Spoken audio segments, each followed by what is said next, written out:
आप सुन रहे हैं द क्विंट और मैं हूं अलिफ। मैं कहानियां सुनाता हूं, कुछ किस्से, कुछ कहानियां जो यादों से बुनी हैं, कुछ सपनों की कहानियां और कुछ अपनों की कहानियां। आज की कहानी का नाम है ख्वाहिशों की खिड़की। 10 बाय 10 के कमरे में लगी 3 बाय 3 की एक छोटी सी खिड़की से मुंबई नगरी की रात की चकाचौंध साफ साफ छलक रही थी।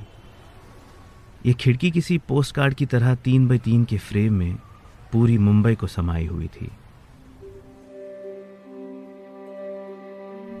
एक छोटा सा ग्रिल खिड़की के फ्रेम पे लगा था। ग्रिल के उस तरफ पूरा शहर था और ग्रिल के इस तरफ अपनी 2 खूबसूरत सी आंखें टिकाई हुई लड़की ये सोच रही थी कि इन बड़ी बड़ी बिल्डिंग्स में कितने सपने बसते होंगे, कितनी ख्वाहिशें हर रात बैठकर सूरज के उगने का इंतजार करती होंगी। सही तो कहते हैं ना कि मुंबई सपनों की नगरी है, फिर चाहे वो सपने वो हों जो पूरे होते हैं या वो जो अधूरे होते हैं।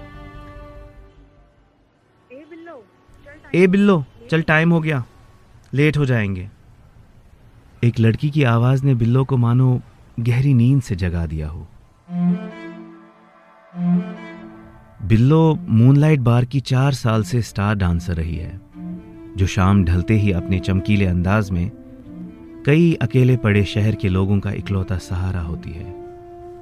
हर शाम कई टूटे दिल और लड़खड़ाते पैर मूनलाइट बार के टेबल्स पे बिल्लो को देखने के इंतजार में होते हैं। हर शाम 7 से 11 बिल्लो अपने चेहरे पे स्माइल चिपकाए लोगों का दिल बहलाती है और हर शाम 11 बजे के बाद वो सारी जिंदगियां फिर से अकेलेपन की चादर ओढ़े सो जाती हैं।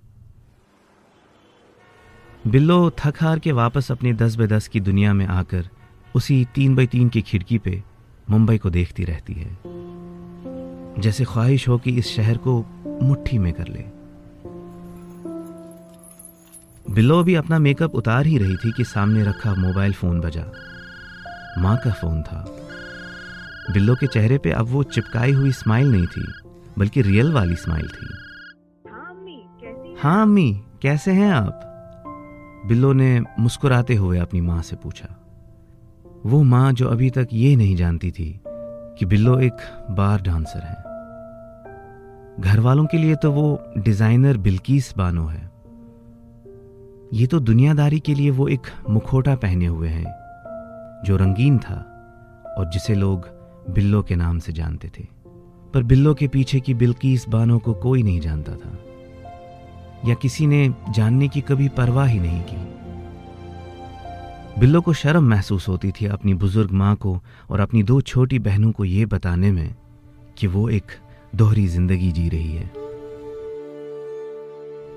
जिसका एक पहलू बिल्किस है और दूसरा बिल्लो।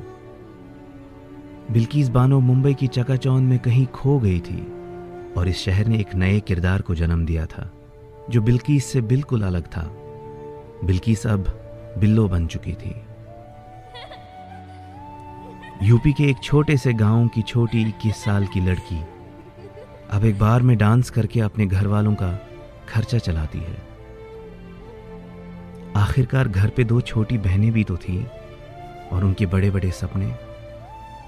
उसे डांस करना बेहद पसंद था, पर सिर्फ अपने लिए। जो एक वक्त पे उसकी पसंद थी, अब वो उसकी मजबूरी बन चुकी थी। आसान नहीं होता अपनों के लिए अपने सपने कुर्बान करना। वो जो घर वालों के लिए अपनी अस्मत कुर्बान कर दे, लोग उसे बाजारों कहने में हिचकिचाते नहीं हैं। बार डांस तो लोगों के लिए गाली जैसा है ना, पर अगर यही कैरेक्टर कोई एक्ट्रेस स्क्रीन पे निभाए या कोई राइटर इसी बार डांसर को सफ़ों पे सजाए तो लोग वाहवाही से काम लेते हैं। यही सवाल अक्सर बिल्लो को अंदर से खाया जा रहा था कि वो इस दोहरी जिंदगी को कब तक जिएगी। एक लंबी बातचीत के बाद बिल्लो ने फोन रखा और फूट फूट के रोने लगी। वो खूबसूरत आंखें जो कुछ वक्त पहले चमक रही थी, अब नम हो चुकी थी। बिल्लो के कई सपने थे जिन्हें वो आज़ादी से जीना चाहती थी, पर उसकी जिम्मेदारियां इतनी थी कि वो सपने उन जिम्मेदारियों के बोझ के नीचे पिस गए थे। ऐसे ही कई बिल्किस बानो छोटे बड़े शहरों से ख्वाहिशें लेकर चली आती है माया नगरी में, और ये माया नगरी ऐसी ही 1000 बिल्किस बानों को हर रोज निगल जाती है। बिल्लो मजबूर तो थी, लेकिन खुददारी कभी नहीं छोड़ी। उसे औरों की तरह किसी सपनों के राजकुमार का इंतजार नहीं था, बल्कि वो खुद अपनी तकदीर की मलिका बनना चाहती थी। हालांकि 4 साल से वो बार डांसर थी, पर जिंदगी बदलने का हौसला रखती थी। इसीलिए शायद हर शाम अभी भी बिल्लो अपनी इस 3x3 की ख्वाहिशों की खिड़की के किनारे बैठकर हर रोज शहर को देखती है, इसी आरजू में कि एक दिन इस शहर को अपनी मुट्ठी में कैद कर लेगी। बस ये थी आज की कहानी। अब बिल्लो की कहानी इमेजिनेटिव है या रियल, वो आप तय करेंगे। क्या आप भी किसी बिल्लो के पीछे की बिल्किस बानो को जानते हैं? क्या आपने भी कभी ख्वाहिशों की खिड़की से शहर को देखा है? मुझे लिख के भेजिए कमेंट्स में। मैं आपकी कहानी का इंतजार करूंगा, तब तक जब तक आपके लिए एक नई कहानी लेकर आऊं। Thanks for listening.